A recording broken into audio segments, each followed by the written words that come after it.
All right, Matt Makens here. Just got in from Amarillo, or the Amarillo area, really technically Amarillo and then Canadian, Texas. Remember Canadian with the big fire not long ago?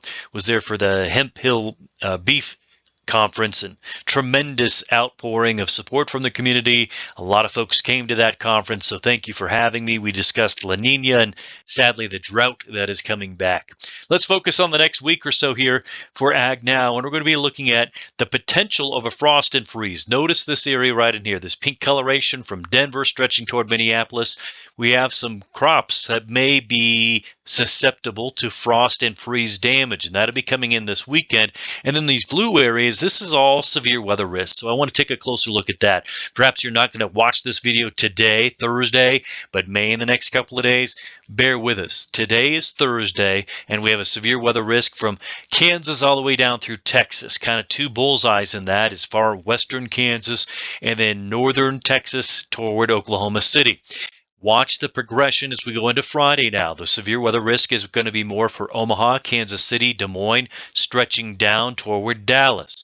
Then on into Saturday, we have severe weather focusing on Kansas City, Wichita, Oklahoma City, and those surrounding areas. But really the threat goes from Mexico through Texas all the way up into the Great Lakes. The next 3 days really critical for keeping tabs on the weather. Severe weather will include things like tornadoes, hail, damaging wind, too much rain in some cases, as we'll talk about in a moment. But what we need is that rain. I know many of us are still planting, so there may be some delays coming our way due to the rainfall. But by and large, the soils are good. They're in good shape to soak in this water coming. You're looking at soil temperatures in the shallowest layer. All of the dots on the map across the corn region are now moving into favorable temperatures for plant and obviously germination. So we're in full swing here. But I think what may delay the corn for the next couple of weeks will be the rain that we'll see coming through over the next few days. But it is well timed considering the drought we have over Iowa. Here's a current look at the root zone soil moisture. So the soil temperatures are favorable for soaking in water. And the soil moisture is also favorable for soaking in water here around Iowa, circling that area. Iowa, pretty dry soil, so they're going to soak it up like a sponge. But once you get down into Oklahoma, we have a surplus in some cases down along the river valley, down in the north parts of Texas. We have a surplus already. So unlike to the north, where that soil will soak in as much rain as possible, in parts of the central to southern plains where it has been wet, we may see too much rainfall. Sounds odd, doesn't it? But too much rainfall in some cases may lead to isolated flooding. Let's get to the nitty-gritty here. Here's a timeline. Storm motion for the next 10 days.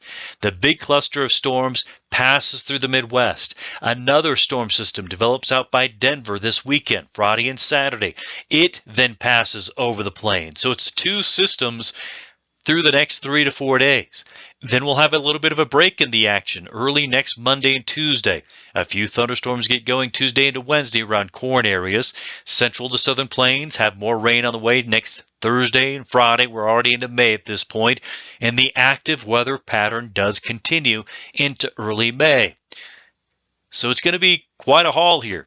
We may have some windows of opportunity to do some planting early to mid parts of next week, get active again toward the weekend, and then looking toward the second or third week of May to get everything wrapped up. But we do have some weather delays coming in terms of the amount of rainfall, and of course the risk of severe weather need to be noted as well. Here's the total water that's on the way across the country. A lot of the country is going to get some valuable water this week. Again, in some cases, it may be too much. Areas down here in the Flint Hills and Osage regions may have too much on the way. Let's fly that map in. We'll start on the north side. Here's Iowa, so around Des Moines. These red colorations, that's 2.5 to 3 inches of rainfall on the way for the next 10 days. I'm not just focusing on the first storm or the second because you may not watch this until the weekend. But over the next 10 days through the 5th, we'll be looking at 2.5, 3 inches of total water across a big swath of Iowa. Down into eastern Kansas, western Missouri, those rainfall totals may go well above 4, 5 to 6 inch totals, and the same down for far northeastern Oklahoma. But a broad area here in the reds to deeper reds, that's at least 2 inches. That covers a lot of territory. So again, it comes through with some planting delays, but it is going to help the soils out immensely for those soils that need that water. Snow on the way? Well, yeah, there's that chill. I mentioned the risk of frost and freeze at the beginning of this video. That risk is not necessarily a cold, sustained risk. It's not bringing in a lot of snow, if you will, on the backside of these storm systems to move through. So total snowfall map is pretty bleak. We have a little bit of this in the upper Midwest. We have some throughout the Rockies and the high plains, but really most of snowfall is up into Canada, and even that's not going to be very much outside of the mountainous locations. So we're running out of the cold tap, if you will, for snow events as we wrap up kind of the winter season, the snow season, and now we're just really kicking off severe weather season. Let's go through the next 4 weeks, week by week. 25th to the 2nd of May, you kind of got the idea already. It's going to be wet across a big portion of our crop country. Go to the 2nd of May to the 9th of May, and we still have favorable areas of water. It's still an active weather pattern. However, drier for parts of the Delta out toward the southeast. Let's get into the 9th of May to 16th of May, and we still see favorable areas or chances of getting water for the central and southern plains.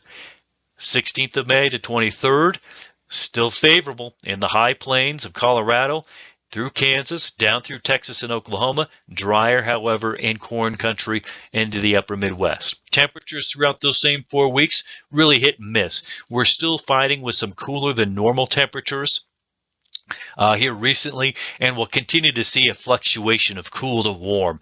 With an unsettled weather pattern, you can expect your temperatures to be equally unsettled. So look for cooler periods, warmer periods. It's just going to be kind of a, for lack of a better term, a bit of a turbulent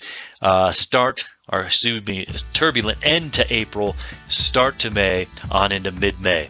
Good for water resources, however. That's this week's AgNow Weather Report. Matt Makens here. We'll see you next time.